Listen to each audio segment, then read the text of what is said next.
Avez-vous déjà remarqué que certaines personnes semblent devenir plus seules en vieillissant, alors que d'autres restent entourées d'amour et d'amis? Ça n'a rien à voir avec les rides ou la vitesse à laquelle on marche. Avec l'âge, on prend tous de petites habitudes, discrètes, sournoises, qui finissent par nous isoler sans qu'on s'en rende compte.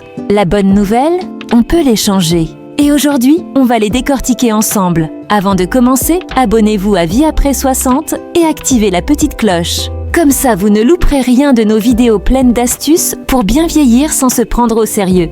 Dans cette vidéo, vous allez découvrir ces habitudes qui volent votre joie et vos liens avec les autres. Et surtout, comment les casser. Vous verrez aussi l'histoire de Julie, 71 ans, retraitée, qui a réussi à tout renverser. Restez bien jusqu'au bout. Le conseil numéro 7 va vraiment vous surprendre. 1. Être trop négatif, on le fait sans s'en rendre compte. On commente l'actualité, on râle sur les jeunes, sur la météo, sur les articulations, et petit à petit, les proches raccourcissent les visites. Astuce, commencez vos conversations par quelque chose de positif. Un compliment, une petite gratitude. Et demandez aux autres de vous raconter leur univers.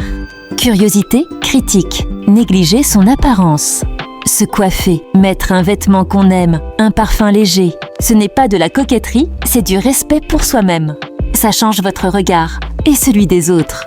Commencez petit, cheveux, ongles, un bijou, un haut coloré.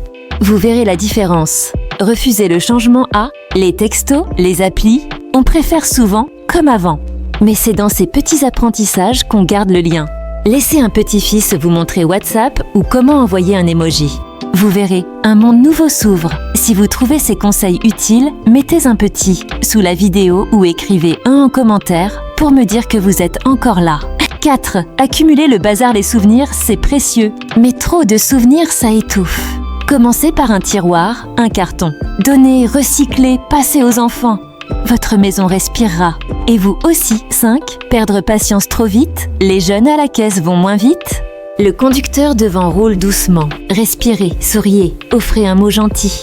La patience, c'est un cadeau pour les autres. Et pour soi, 6. Trop parler, pas assez écouter, demander. Écoutez, laissez l'autre finir. Parfois, dire « raconte-moi » vaut 1000 conseils. Vous serez surpris de voir comme les gens s'ouvrent. Refuser l'aide, accepter un coup de main, ce n'est pas être faible. C'est permettre à l'autre de se sentir utile et créer un lien.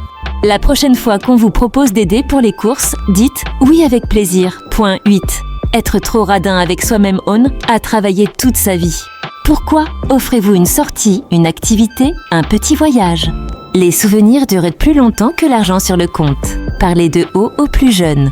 Au lieu de dire « de mon temps », essayez « montre-moi ». Curiosité et respect créent de vraies discussions. 10. Garder rancune et regret, c'est comme porter un sac à dos de briques. Pardonnez pour vous, pas pour l'autre. Écrivez ce qui vous pèse, déchirez la feuille, soufflez. Vous serez plus léger. Ignorer sa santé, un petit symptôme? Ne dites pas « c'est l'âge ». Consultez, faites vos bilans, buvez de l'eau, bougez. Mieux vaut prévenir que guérir et surtout, rire. Le rire, c'est la gym du cœur, le meilleur médicament sans ordonnance.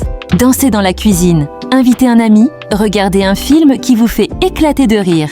Alors, quelle habitude allez-vous changer dès aujourd'hui? Écrivez-le en commentaire et partagez cette vidéo avec quelqu'un que vous aimez. Et bien sûr, abonnez-vous pour ne rien manquer des prochains conseils Vie après 60.